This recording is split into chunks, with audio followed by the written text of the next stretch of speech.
I had this idea for a video where I wanted to rank everybody on a rookie contract in the league because having somebody that's making basically 3 to 4% of your team's total cap space is insanely valuable. But I think a different version that is going to be way more better is me ranking the top 25 NBA players under the age of 25. So we're going to be talking about the 2024, 3, 2, 1, 20, and even some players from the 2019 draft class today, which is basically what I wanted to talk about. I wanted to rank the best young players in the league. We're going to be doing this off of potential, who I'd want to build a team around with right now. So this isn't going to be a current ranking of how they're playing in 2025. We're looking at the long-term picture here. And like always, you can let me know what you agree with or disagree with in the comments below. Let's get into this. It's going to be fun. And we're going to start off with somebody that was drafted in the top 5 in the 2023 draft class, our Sarr Thompson of the Detroit Pistons. And what's holding Thompson back from being higher in this ranking is just because I'm not sure if he's really going to develop into being a top player in this league offensively, but he's already one of the best defenders in the NBA, and he's still just 22 years old. He also had a health scare last year, which resulted in him not being full strength at the start of this year, but I do think he's really grown over time, and I do think he's also a player that impacts the game so much, especially on the defensive end of the floor, that doesn't really show up in the box score, as he really helps out his teammates defensively. As soon as he got inserted into the starting lineup for the Pistons this year, Jalen Duren's defense improved, and just the overall Pistons defense improved as well. I do think he's going to be somebody that can average in the mid-teens one day and be somebody that can always be competing for an all-defensive first-team spot because he can guard multiple positions. He's still young, he's still raw, he's still getting a feel for the game, but he's just 22 years old. So coming in at number 24, he was the number 1 overall pick in the 2024 draft, Zachary Risacher. And Risacher has been on a tear since the All-Star break and honestly has been very consistent for most of his rookie season this year. Over Risacher's last 27 games for the Atlanta Hawks, he's averaging 15 points and is shooting 43% from 3 on 5 attempts a night. He could give you 20 to 25 points with really only taking 3 dribbles in a game, and I think it helps out so much that he's playing with Trae Young this year, and having a veteran point guard that is one of the best playmakers in the NBA running the show for you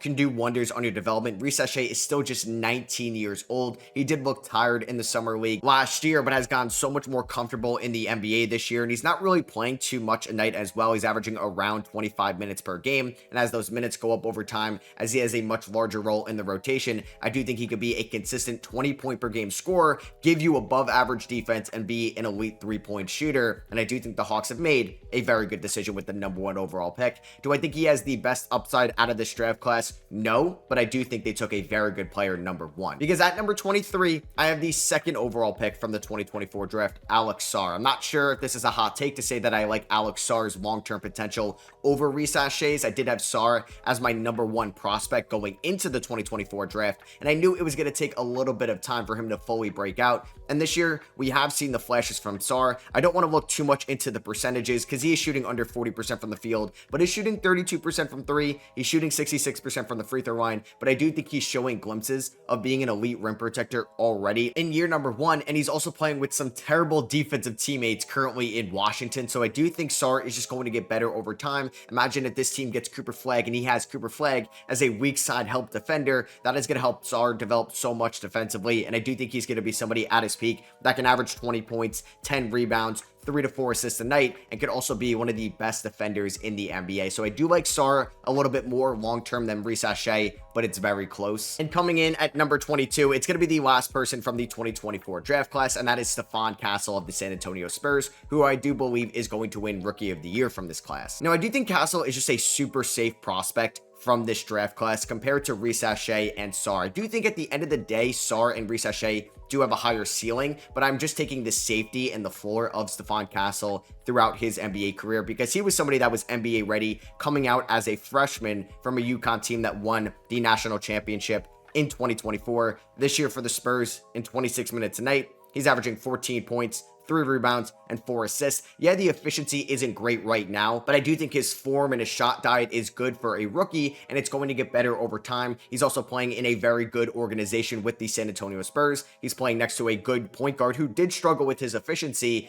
earlier in his career in De'Aaron Fox. That's going to help Castle get better over time. And it's also going to help him playing a ton with Victor Wembanyama. And Castle is already one of the best young defenders in the NBA already as a 20-year-old. He's only going to get better over time. He's 6'6". He can guard multiple positions. He can handle the ball very well. And I do think he's going to be a very good hybrid guard slash wing in this NBA for a long time. So let me know in the comments, how would you rank that trio long-term in the NBA between Castle, Risacher, and Sarr? Sorry, Rockets fans, that Shepherd isn't there yet. So before we get back into the video, I want to give a word from today's sponsor, Underdog. The NBA playoffs are right around the corner. MLB season is in full effect, and Underdog is the best place to play fantasy sports. I love using their pick 'em feature where you can pick higher or lower in a certain player's statistics. You can take higher in Alex Sarr's blocks as well as higher in Stefan Castle's points, and you can combine those two together to 1,000 times your money in a single night with 2 entries up to 8 entries. And they run so many great promos and boosts all year long, and you can get started with my code SROS, SROS, to get a 50% deposit match up to $1,000. So say you put in $20, you'd get $10 in bonus bets, and that's with my link in the description or using code SROS. Like always, please remember to play responsibly.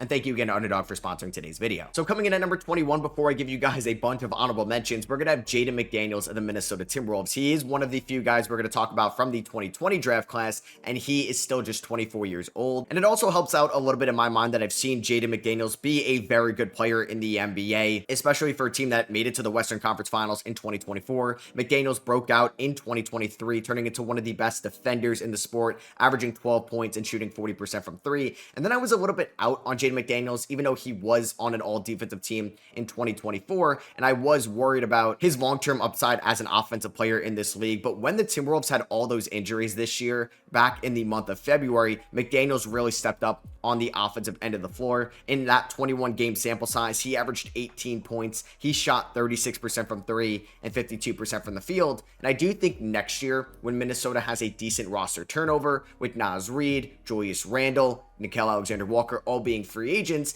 I think McDaniels is going to have a bigger offensive role in 2026, and we could see him fully break out into that elite defensive player that we know he already is, but also could take that step offensively because he's 6'9", he can handle the ball very well, and he can guard 1 through 5. So yeah, I have a ton of honorable mentions. Leaving these guys off was very tough. First one I have is Jalen Suggs of the Orlando Magic. I do wonder what his ceiling is going to be offensively in this league. It does stink that he was banged up here in year number 4. He had such a good year number 3 in 2024, and I'm excited to see him back fully healthy with some Magic players that we're going to get to later in this list. I also got to respect Josh Giddey and what he's doing for the Chicago Bulls. You could definitely have him here in the top 25. I do worry about the long-term consistency with his shot and his play on the defensive end of the floor, but he's a phenomenal initiator and playmaker right now. Could also talk about his teammate over there in Chicago, and that is Matas Buzelis, who has shown many flashes here in the second half of the year. He's been one of the bright spots for the Bulls here in 2025, and I do think he has immense long-term upside. He just missed the cut. 2 guys from the 2022 draft class that also just missed the cut, Benedict Mathurin of the Indiana Pacers and Shaedon Sharpe of the Portland Trail Blazers. And then some shooting guards that I wanted to give some love to, Cam Thomas of the Brooklyn Nets,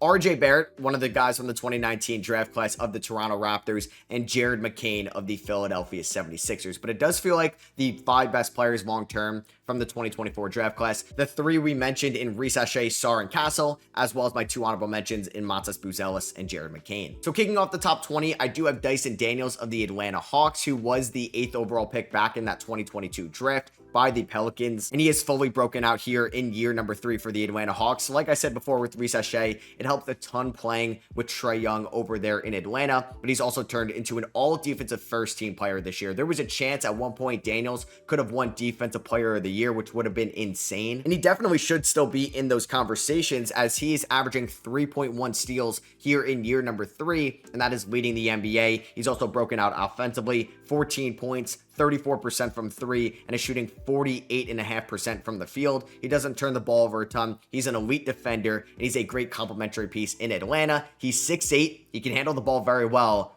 I mean, the sky's the limit for Dyson Daniels right now, based off what we're seeing here in 2025. So here at number 19 of the New Orleans Pelicans, he broke out this year offensively, and that is Trey Murphy. Murphy was a non-moderate pick in that loaded 2021 draft. We're going to still talk about so many players from that draft class later on, but he broke out this year offensively, like I said, 45% from the field, 36% from 3, was averaging 21 points, 5 rebounds, 3.5 assists, and he's an underrated defender as well. I like his post defense, I like his perimeter defense, and he is very shifty. He's got a very good ball handle and a dribble package, and he could be a 3-level scorer at a high level as he gets further on in his career and more comfortable offensively, and can hopefully just stay healthy, because he was healthy in that 2023 season but missed 25 games in 2024 and is going to miss 29 games here in 2025. So hopefully he's going to be healthy for year number 5 next year, and we can get a fully healthy season with him and Zion in that Pelicans wing combo. So I had Shaedon Sharpe as an honorable mention. I didn't also talk about Scoot Henderson, but I do think their best young asset right now is Denny Avdija, and the Portland Trailblazers wing is going to come in here at number 18. Denny is still just 24 years old.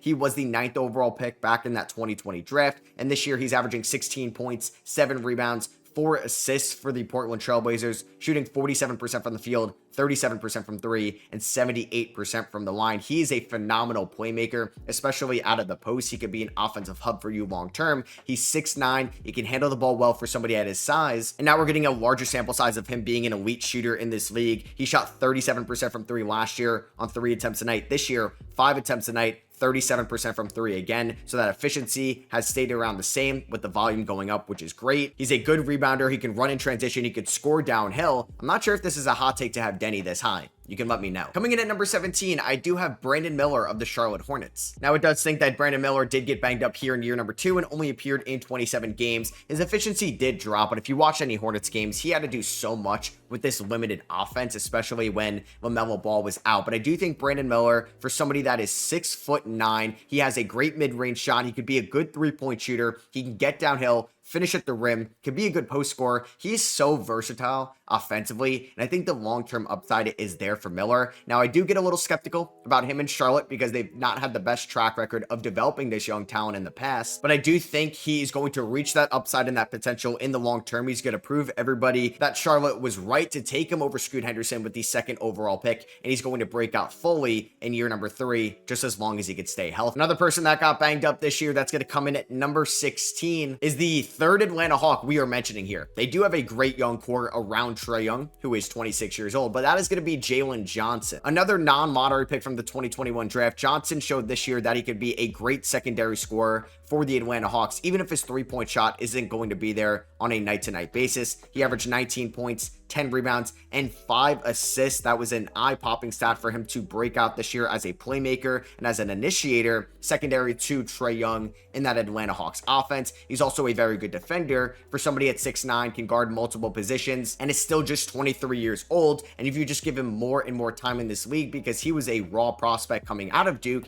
he could be one of the best wing scorers in the NBA. So I'm really interested to see how that for some of Jaylen Johnson, Brandon Miller, Denny Avdija, and Trey Murphy really stand out from each other in the long term. You can let me know, who do you think has the highest upside and who you would rather build around out of that 4. And a player I've been very skeptical about and haven't really been all the way in on in the past, I have him coming in here at number 15, and that is Jaylen Green of the Houston Rockets. So Jaylen Green has always been a little bit too inconsistent in my eyes, and that's been backed up by his shooting splits. And he loves to have his best month of the year in the month of March, and that's what he's currently doing right now for the Houston Rockets. He recently just got Player of the Week, but Jaylen Green is also available. A lot of the guys that I've talked about have had injury concerns for some parts of their career. Green played 76 games in 2023 as a sophomore, played every single game in 2024, and he's played all 76 games for the Rockets here in 2025. He just turned 23 years old, and he could be such a good scorer in this league if the shot eye could just be consistent on a night-to-night basis.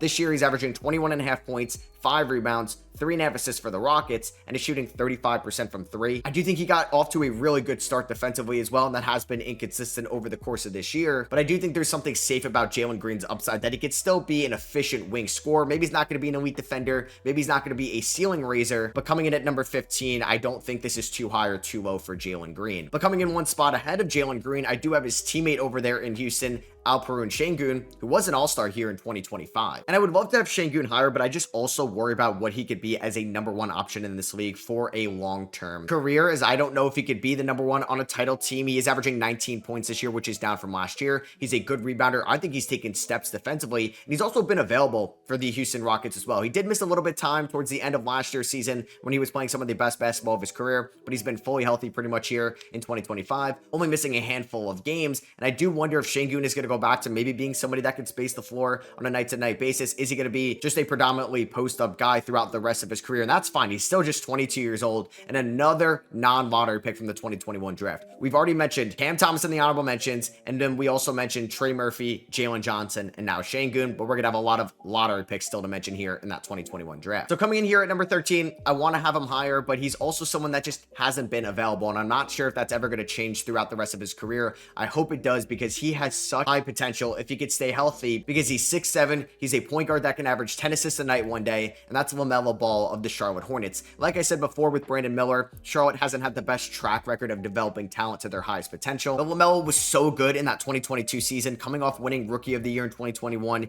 He was an all-star in 2022, but he's played less games than Ja Morant, Brandon Ingram, and Zion Williamson over the last 3 NBA regular seasons. He's one of the more injury-prone young stars in this league, unfortunately. But he's averaged 8.5 assists at one point in his career. At some point of this year, he was averaging close to 30 points a night trying to carry this Hornets offense. I know at times it was empty stats, but he was forced to take so many bad shots because nobody else on his team could really create their own shot. He can hit difficult shots, and he could be a good defender one day. I'm just not sure if it's going to be in Charlotte, and that's why I'm being a little bit conservative with his ranking. So coming in at number 12, I do have Scottie Barnes of the Toronto Raptors. At 23 years old, Scottie is a great two-way player. Currently, you could say that Scottie has taken a little bit of a step back this year in 2025, where now he's already played the same amount of games from 2024, but the field goal percentage has dropped, three-point percentage has dropped, points, rebounds, and assists all have dropped as well. But I do think that's also factored into the Raptors kind of trying to tank this year, as well as Scottie being banged up at the beginning of the year. So I do think he's going to revert back to what he was in 2024.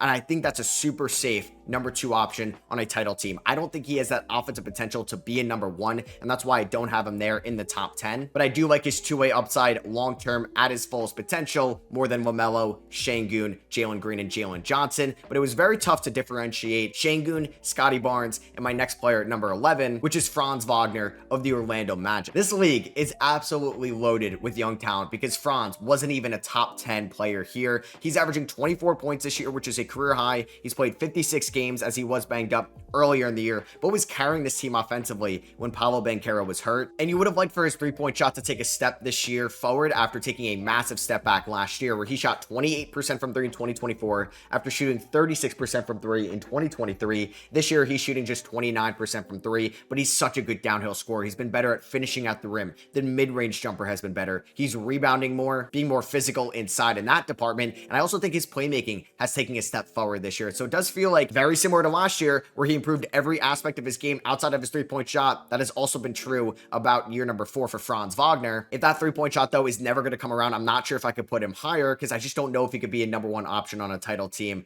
But he's a phenomenal player, and I'm okay if you had him inside the top 10. Because coming in at number 10, he has a little bit, I think, of a higher floor than Franz Wagner, Scottie Barnes, Sengun, and Lamelo, maybe a little bit lower of a ceiling, and that's Tyrese Maxey of the Philadelphia 76ers. He was the 21st overall pick in the 2020 draft. He's still 24 years old. He was an all-star in 2024, and he won Most Improved Player. He averaged 26 points, shot 45% from the field, and 37% from 3. He's a great scoring 2-guard in this league, but can also be a point guard at times as well. He did average 6 assists last year, 6 assists this year. I'm just a little bit worried that Tyrese Maxey is too dependent on being that number 2 and not getting the defense's fullest attention, because his numbers do take a little bit of a hit when he's not out there with Joel Embiid. But he's been very consistent as a scorer over the last few years. I know the efficiency has dropped off this year, but the team has been banged up. They're trying to tank. The roster isn't very good around him, and he kicks off the top 10. Coming in at number 9, you could say the second best player on a team that may be one of the best teams of all time, and that's the 2025 Thunder. I have J-Dub Jalen Williams. There's a chance that J-Dub could end up on an all-NBA team this year in year number 3, where he was also an all-star here in 2025.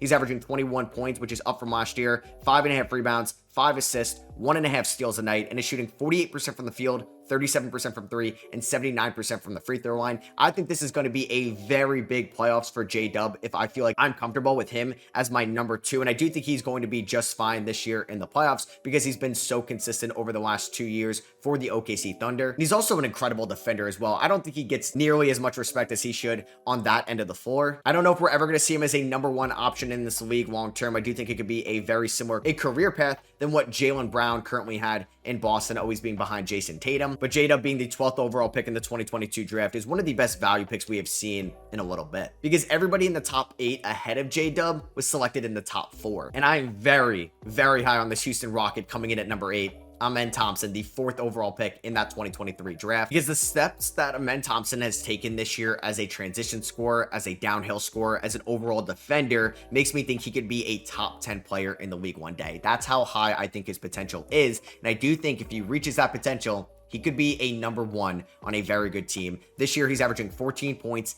8 rebounds, 4 assists, 2.7 stocks a night, and is shooting 55% from the field. He's averaging around 32 minutes a night and has only started 38 out of the Rockets' 65 games because he didn't start off this year as a starter, but he's never going to be a bench player in his career again. He's still just 22 years old, and the sky's the limit for Amen Thompson, who could be one of the best two-way players in the league one day if he ever develops a three-point shot. He is top 5 player in the league potential, but he's 6'7". He's incredibly fast. He's one of the best athletes in the league, and he could be this generation's Ben Simmons. And I'm saying that in a good way. Coming in at number 7, we have the only player in the top 25 because RJ Barrett was an honorable mention from that 2019 draft class. I would have him higher, but there's always the injury concerns with him, and that is Zion Williamson of the New Orleans Pelicans. Zion is still just 24 years old. He will be 25 years old at the start of next year's season, so he will never be on a top 25, under 25 list again. But if Zion could just be healthy, man, he could still be one of the most dominant scorers in the league. This year, he's averaging 24.5 points in 28 minutes a night.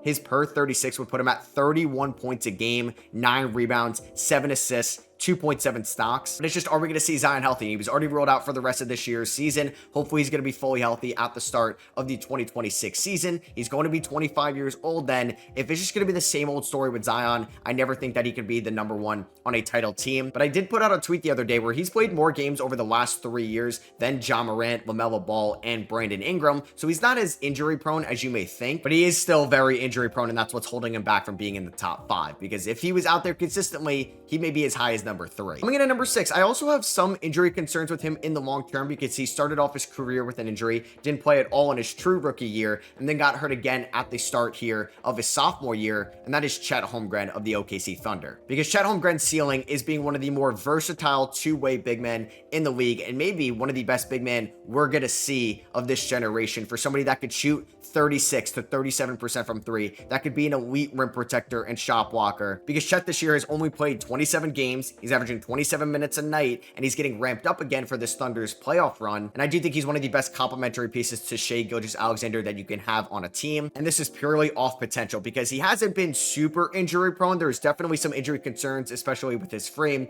but if he could fill out over time, he could also be one of the best players in the league one day. So yeah, I have 2 top 10 players here in my top 25, under 25 that are complementary pieces to the MVP in 2025. Which is insane. But kicking off the top 5, I do have Evan Mobley of the Cleveland Cavaliers. Evan Mobley was the 3rd overall pick in the 2021 draft, and he has broken out fully on both ends of the floor this year in 2025, where he's just a modern day Kevin Garnett. 18.5 points, 9 rebounds, 3 assists, 1 block and a half a night, 56% from the field, and is now shooting 37% from 3 on 3 attempts a game. And he's arguably the most important player on the best team in the Eastern Conference this season. I don't know if we're ever going to truly understand the value that Evan Mobley can give you on both ends of the floor every single night, where he can guard an elite power forward or center no matter what. And he can get downhill. He could dribble very well for somebody at 6'11". And if he's going to be this consistent of a 3-point shooter, he's going to turn into one of the best assets in the league if he's not already one of them. Now, I know the advanced statistic lovers are going to hate this ranking for him. Coming in at number 4, I do have the number 1 overall pick from the 2022 draft, Paolo Banchero. So yes, I know the advanced numbers do not love Paolo. He got off to a great start in that 5-game sample size this year, then suffered that abdominal injury. He did have a very tough January when he came back. I do believe he was rushed back a little bit and did not look fully healthy whatsoever. But Paolo Banchero has been an incredible scorer as of late. In the month of February, he did average 23 points. Well, in the month of March, he averaged 30 points, 7.5 rebounds, and had a 61% true shooting percentage. He's getting downhill more. He's becoming a better three-point shooter, and I do believe in January and February, he wasn't 100%. And now we're seeing this version of Paolo Banchero, who at 22 years old is a 26 point per game scorer for somebody that is 6'10". He's a physical specimen. He weighs 250 pounds. He is super strong. He can average 5 assists a night, and he can play solid defense at the moment. And like I said, he's just 22 years old. He was born in 2002. Just imagine how good Paolo Banchero is going to be in 2028. In 2030, and I do believe he's going to be a fine three-point shooter for the rest of his career. There are too many smart minds in the NBA to not make Paolo Banchero the best version he can be offensively in this league, which I do think is going to be a mini LeBron one day. I have incredible praise for Paolo. Coming in at number 3, maybe another player that the advanced numbers don't love him too much, but I would still take him number 1 overall in a 2021 redraft. I've been saying that every single year. I never backed off of it, and that is Cade Cunningham of the Detroit Pistons. Last year, Paolo Banchero, at a very young age, led the Orlando Magic to a 5 seed in the Eastern Conference. This year, Cade Cunningham is leading the Detroit Pistons to the exact same seeding here in the East. They're almost 10 games above 500 after being the laughingstock in the NBA last year.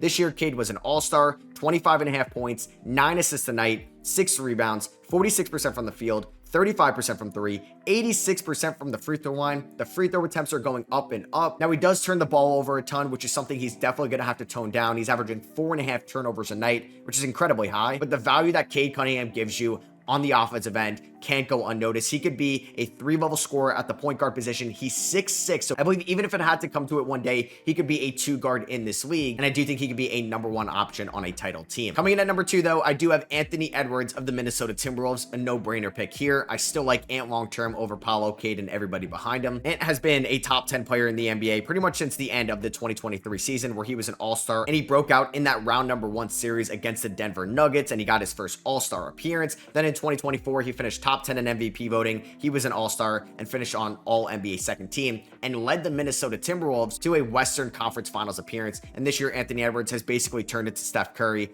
40% from 3 on 10 attempts a night. He's averaging 27 points, 5.5 rebounds, 4.5 assists. I do believe he could be the face of the NBA one day, and he could lead his team as a number 1 option to an NBA Finals victory, but I just can't put him at number 1 because coming in at number 1, I do have Victor Wembanyama of the San Antonio Spurs. Are you surprised? Because I know the injuries will be a scare with Wemby just because of his frame, and unfortunately this year it was a non-contact injury. That's going to rule him out for the rest of the year with the blood clot, which can be scary for his long-term availability. But everything I've read says that Wemby is going to be fine and fully healthy for the 2026 season. He's a gamer. He's super competitive. He wants to play in every single basketball tournament that he can in the NBA or even on the international stage. And this year in 46 games, Wemby may have been on All-NBA first team for a team that wasn't even going to make the play-in tournament in the Western Conference. He was averaging 24 points, 3.8 blocks, 1.1 steals, 11 rebounds, 4 assists, and was shooting 47% from the field and 35% from 3, as well as 84% from the line for somebody that is 7'3". He was going to win Defensive Player of the Year this year as a 21-year-old. Just imagine how good Wemby is going to be as a 30-year-old, just as long as he can stay healthy. He could be the best player in the NBA for a long, long time, and if he stays on this path, could be one of the best players of all time. So that is giving for me. I hope you guys did enjoy. This list was incredibly tough to rank because there's so much good young talent in this league. You can let me know if there's a player that I left off this list that you think should have been included, or if there's a player that I was too high on that you think should have been lower in this list. And if you did enjoy, I'd appreciate you dropping a thumbs up, hit that subscribe button if you were not already. I'll catch you guys in the next one. Peace.